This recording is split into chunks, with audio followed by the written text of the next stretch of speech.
नमस्कार, मैं deputy collector Vipin Kumar Dubey Jharkhand cadre में एक डिप्टी कलेक्टर हूं और अपने लैंड रेवेन्यू सीरीज के माध्यम से आप लोगों तक जमीन से संबंधित जानकारी पहुंचाने का प्रयास करता हूं। लैंड रेवेन्यू सीरीज पर ये 18वां लेक्चर है और आज के इस लेक्चर में मैं आप लोगों को जमींदार के जमीन के बारे में बताऊंगा।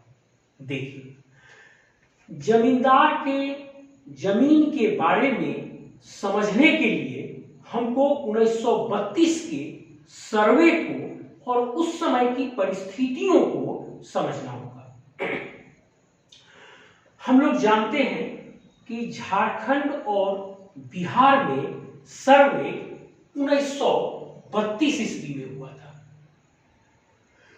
हम लोग यह भी जानते हैं कि वर्ष 1947 में हमारा देश स्वतंत्र हुआ और स्वतंत्रता के बाद लगभग सभी राज्यों में जमींदारी उन्मूलन से संबंधित कानून बनाए जाने लगे। उसी क्रम में वर्ष 1950 में बिहार भूमि सुधार अधिनियम 1950 बना, अर्थात इसी को बिहार जमींदारी उन्मूलन कानून 1950 भी कहा जाता है।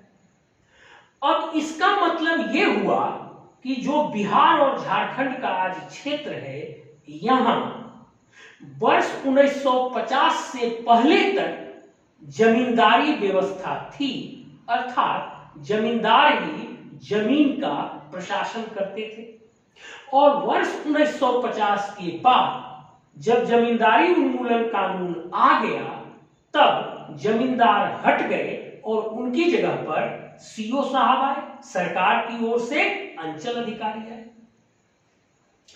इसका मतलब यह हुआ कि वर्ष 1932 में जब बिहार और झारखंड के क्षेत्र में सर्वे हो रहा था, तब लैंड रेवेन्यू अर्थात जमीन का प्रशासन जमींदार के द्वारा किया जाता था। अब उस समय उस सर्वे के दौरान 3 प्रकार की जमीन हुई। पहला, जो सरकार की जमीन थी। दूसरा, जो जमींदार की पर्सनल जमीन थी, जिस पर जमींदार अपना खेती करते थे और अपने परिवार का पालन करते थे। और तीसरा, रैयत का जमीन, मतलब उस गांव के अन्य खेतीहर लोगों का जमीन। अर्थात जब वर्ष 1932 में सर्वे हो रहा था, तब प्रत्येक गांव में अर्थात प्रत्येक मौजा में 3 प्रकार की जमीनें थी। पहली थी सरकार की जमीन, दूसरी थी जमींदार की व्यक्तिगत जमीन और तीसरी थी रैयत या अन्य खेतीहर की जमीन। तब उस समय के सर्वे ने इन तीनों जमीन को 3 अलग अलग कैटेगरी में खतियान में दर्ज किया और अलग अलग क्षेत्रों में जमींदार के पर्सनल जमीन को अलग अलग नामों से पुकारा गया। हम आगे आपको बताएंगे कि जमींदार के जमीन को खतियान में किन किन नामों से पुकारा गया।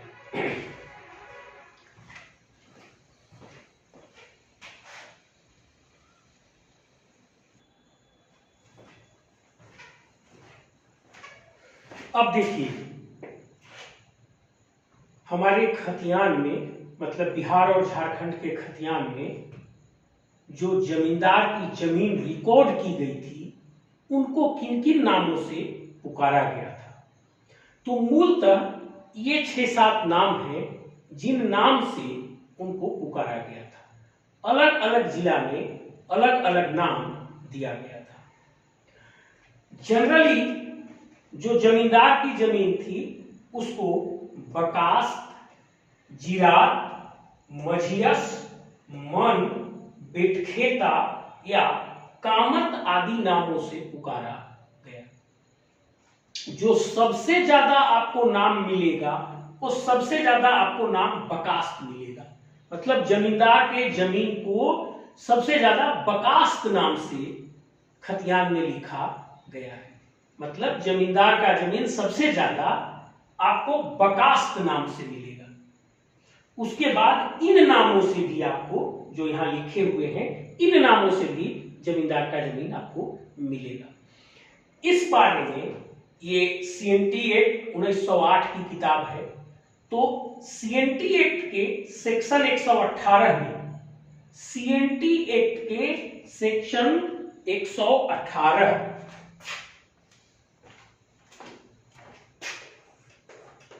सीएनटी एक्ट के सेक्शन 118 में इस बारे में थोड़ा सा जिक्र किया है, उसको भी मैं यहां पे आपके सामने ले आता हूं। सीएनटी एक्ट के सेक्शन 118 में यह कहा गया है कि पूरे छोटा नागपुर डिवीजन में रांची, धनबाद और सिंहभूम के कुछ टुकड़े को छोड़ दिया जाए तो पूरे छोटा नागपुर डिवीजन में आपको जमींदार की जमीन जिरात के नाम से मिलेगी। मैं रिपीट करता हूं, सीएनटी एक्ट के सेक्शन 118 में थोड़ा सा जमींदार के जमीन के बारे में डील किया गया है और उसको भी मैं यहां पे ऐड कर लिया हूं और तब जाके मैं ये पोर्शन डील कर रहा हूं, तो उसको भी मैं यहां ऐड किया हूं। तो इस सेक्शन में ये कहा गया है कि रांची, धनबाद और सिंहभूम को छोड़कर बाकी पूरे छोटा नागपुर क्षेत्र में जमींदार के जमीन को जिरात लिखा गया है, जिरात के नाम से खतियान में दर्ज किया गया है। इसी सेक्शन में आगे ये कहा गया है कि धनबाद में और सिंहभूम जिला के कुछ क्षेत्र में जमींदार के जमीन को मन कहा गया है। धनबाद और सिंहभूम का कुछ क्षेत्र,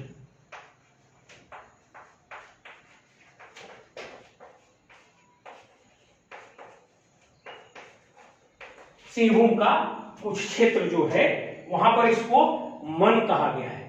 बिहार में कई जगहों पर इसको कामत के नाम से लिखा गया है। तो इस तरह से जो जमींदार की जमीन थी वो हमारे खतियान में इन नामों से लिखी गई है और कुछ जिलों में इसे विशेष नाम दिया गया है जिसकी चर्चा मैं आपको सीएनटी एक्ट सेक्शन 118 को कोट करके यहां पर किया हूं। अब मैं इसकी पूर्णाहुति करता हूं क्लास की। 1932 में जब बिहार और झारखंड में सर्वे हुआ तब जमींदार के जमीन को खतियान में विभिन्न नामों से दर्ज किया गया। अलग अलग जिलों में अलग अलग नामों से दर्ज किया गया और जनरली जब आप खतियान को देखेंगे तो आपको पता चलेगा कि जमींदार की जमीन को बकास, जिरात, मझियस, मन, खेता और कामन आदि जैसे नामों से पुकारा गया है। अब सबसे बकास्त नाम से जमींदार की जमीन मिलेगी। ये बात सीएनटी सेक्शन 118 में स्पष्ट किया गया है कि छोटा नागपुर क्षेत्र में रांची, धनबाद और सिंहभूम के कुछ क्षेत्र को छोड़कर छोटा नागपुर क्षेत्र में रांची, धनबाद और सिंहभूम के कुछ क्षेत्र को छोड़ देने पर बाकी जगहों पर इसे मतलब जमींदार की जमीन को जिरात पुकारा गया है। इसके बाद धनबाद और सिंहभूम के कुछ क्षेत्र में जमींदार के जमीन को मन कह के पुकारा गया है और बाकी जगहों पर मझियस, बेटखेता, कामत आदि नामों से पुकारा गया है। इस मामले में एक कोर्ट का वर्ष 1983 कोर्ट का वर्ष 1993 का एक आदेश है। इसमें सिविल कोर्ट का वर्ष 1993 का एक आदेश है। उसमें आदेश में कोर्ट ने ये कहा गया है कि बाकी तो ये सब जनरल नाम है, लेकिन जो मझियस शब्द है, ये मझियस,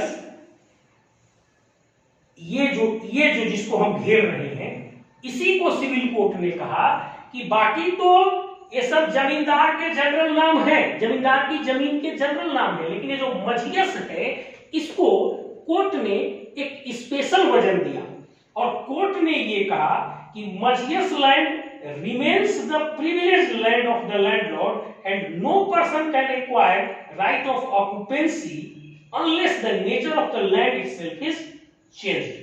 मतलब जमींदार के प्रिविलेज्ड लैंड को जनरली तो इन नामों से जाना ही जाता है, लेकिन कोर्ट ने मझियस शब्द पर स्पेशल फोकस दिया और उन्होंने कहा कि मझियस लैंड हमेशा ही जमींदार का प्रिविलेज्ड लैंड रहेगा और इसमें किसी दूसरे व्यक्ति का ऑक्यूपेंसी राइट नहीं डेवलप हो सकता। मतलब कोर्ट ने स्पेशली फोकस देके कहा 1993 के जजमेंट में कि अगर खतियान में किसी जमीन पर मझियस लैंड लिखा हुआ है तो यह निश्चित रूप से जमींदार का ही प्रिविलेज्ड लैंड होगा, किसी और का जमीन ये नहीं हो सकता। बस यही है, इसमें स्पेशली कोर्ट ने कहा कि बाकी सब तो जमींदार के ही जमीन के जनरल नाम है, लेकिन कोर्ट ने विशेष वजन दिया इस मझियस पर और कहा कि अगर खतियान में कहीं जमीन, अगर यदि खतियान में कहीं मझियस लिखा हुआ है, मझियस दर्ज है, तो वो निश्चित रूप से जमींदार का ही प्रिविलेज्ड लैंड होगा, ये किसी दूसरे का जमीन नहीं हो सकता।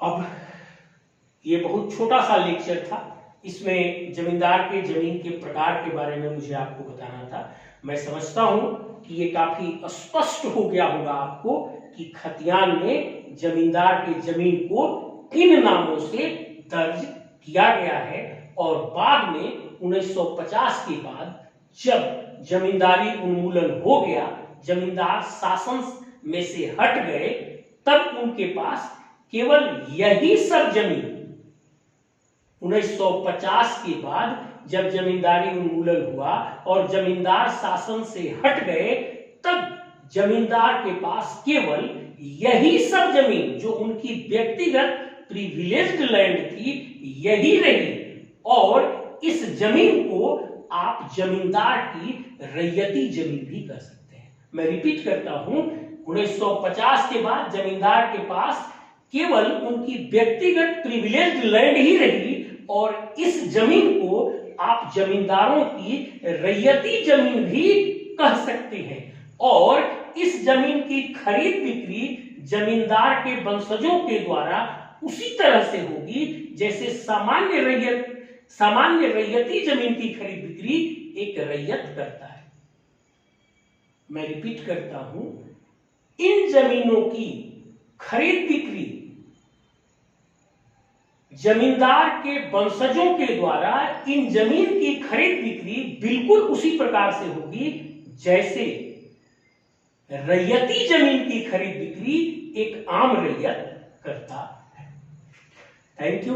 मैं समझता हूं जमींदार की जमीन के बारे में आपको काफी क्लैरिटी हुई होगी और पूर्ण तरीके से समझ में आया होगा। यदि आप हमारे प्रयास को प्रोत्साहित करना चाहते हैं तो इसे आप जरूर लाइक कीजिएगा, सब्सक्राइब कीजिएगा और अन्य लोगों को शेयर करिएगा, इसके बारे में बताइएगा। धन्यवाद। मिलते हैं अगली वीडियो में।